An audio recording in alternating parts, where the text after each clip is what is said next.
সম্পদ আগে দিয়ে গেছেন। খালি এটাই নয়, আল্লাহর সামনে উৎসর্গ করে গেছে, আল্লাহর দিনে উৎসর্গ করেছেন।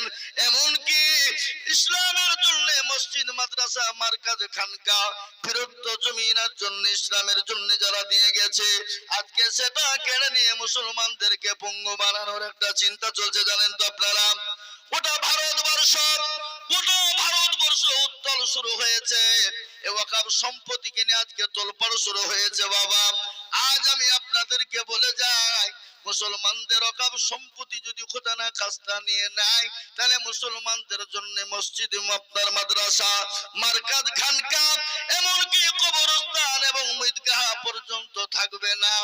এ মুসলমান, আপনারা জানেন এ ওয়াকফ সম্পত্তি যদি আজকে তারা নিয়ে নেয়, আপনার বাপ যদি মারা যায়, আপনি কবরে যা আপনি মাটি দিতে পারবেন না, কবর আপনি খুঁড়তে পারবেন না, মসজিদে আযান দিতে পারবেন না, আপনার মাদ্রাসা বন্ধ করে দিবে।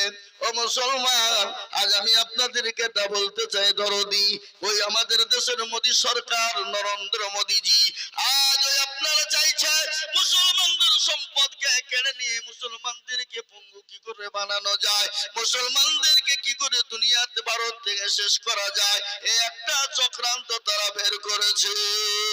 কিন্তু এই যতই চক্রান্ত করুক, যতই কায়দা কৌশল করুক, ভারতবর্ষ থেকে মুসলমানদের সম্পদ কেড়ে নিতে পারবে না। বলুন ইনশাআল্লাহ, চিল্লিয়ে বলুন ইনশাআল্লাহ। পারবে না।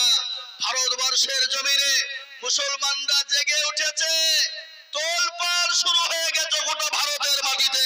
যতক্ষণ পর্যন্ত ওয়াকফ সম্পত্তি আমরা ফিরে না পাবো, ততক্ষণ পর্যন্ত প্রয়োজন হলে রক্ত দিব, বিবিকে বিয়ে করব, সন্তানকে এতিম করব, মাথায় কাফন বাঁধবো, তারপরে এই ওয়াকফ সম্পত্তি আমরা তোমাদের হাতে তুলে দেব না।